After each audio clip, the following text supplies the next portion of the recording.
आता मी हा आवळा, ह्याला मराठीत मोर आवळा म्हणतात आणि कन्नडमध्ये बेट्टद नल्लिका आहे, म्हणजे डोंगरावर वगैरे जास्त मिळतात म्हणून त्याचं नाव बेट्टद नल्लिका आहे.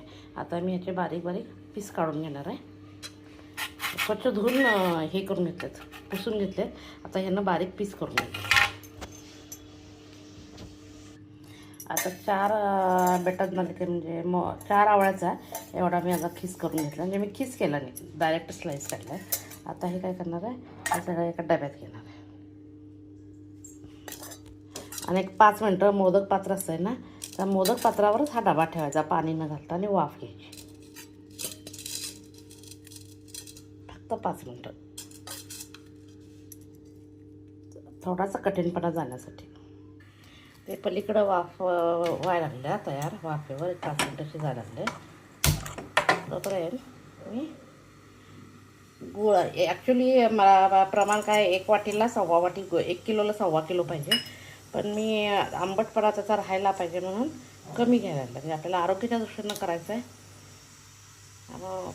आणि सध्या शुगर ते जास्त असते, त्यामुळे गूळ साखर जास्त, साखरेचा करतात, साखरेचा तर मी अजिबात घरात वापर करत नाही. थोडंसं गूळ घेतला आहे, कमी अर्धच घेतलं, कारण ते तुम्ही वाफेवर शिजवायला लागेल ना, त्यामुळे ते जास्त काही करत नाही. गूळ पातळ करायचा, पाक नाही करायचा, पातळ कधी तिकडं ते वाफेवर होईपर्यंत ते पाक होतं. कर्नाटकमध्ये त्या प्रकारे करतात. महाराष्ट्रामध्ये ॲक्च्युली काय करतात, साखरच जास्त वापरतात.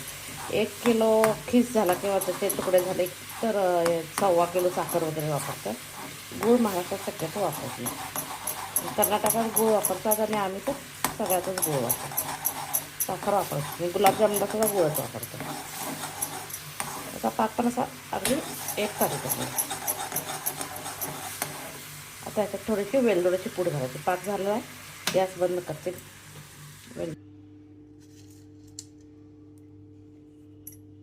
आता 2-3 वेलदोडे घेतले, बारीक करून वेलची पूड करून घालायची. जायफळ घातलं तरी चालते, जायफळ सध्या माझ्याकडे जायफळ नाही आहे, वेलदोडे.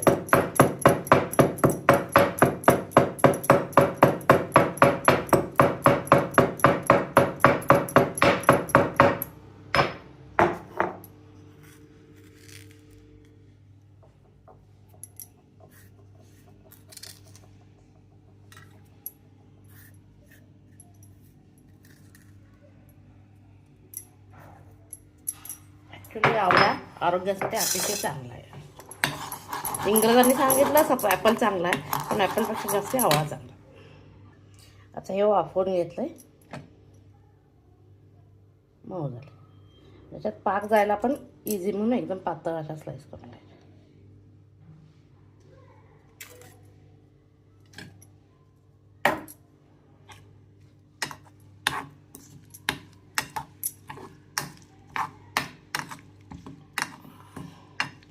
फार गोड वगैरे केलं की नाही ते आरोग्यासाठी चांगलं नाही आहे. गुड फॉर शुगर पेशंट, शुगरच्या लोकांच्यासाठी चांगलं आहे. आणि इन्स्टंट खायला होतं, 1 तासाच्या आत लगेच खाता येतं, कारण एकदम स्लाईसच्या पातळ आहे ते. जरासं मुरलं की झालं. जर असा पूर्ण मोठा हे ठेवला नल्लिका, हे मोरावळा, तर त्याच्यात आत पाक जायला 8 दिवस ते लागतात. त्याच्या स्लाईस पातळ आहेत त्यामुळे काय लागत आहे. 1-2 मिनटं गॅस चालू करायचा.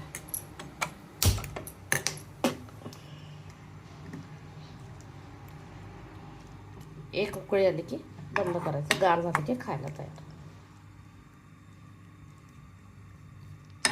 वेलदोड्याची पूड, जायफळ असेल तर जायफळ पण घालायची, वास छान येते. फक्त वेलदोडा घातला, साखर घालायची नाही.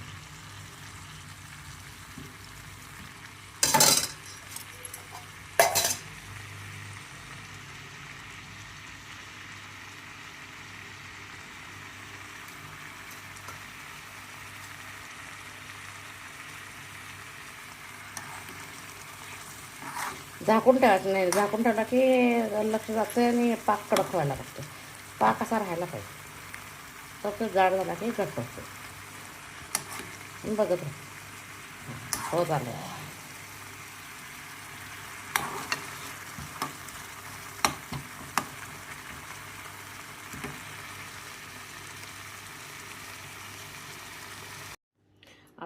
गार झाला, खाण्यासाठी तयार आहे.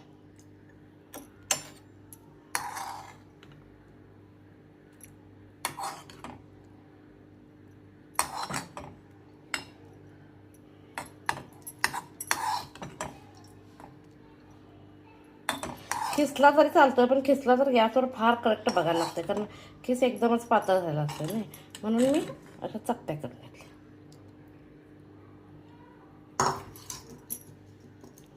हल्ली काही हे मोरावळ्याचा हे मुरंबा खाण्यासाठी तयार झाला आहे.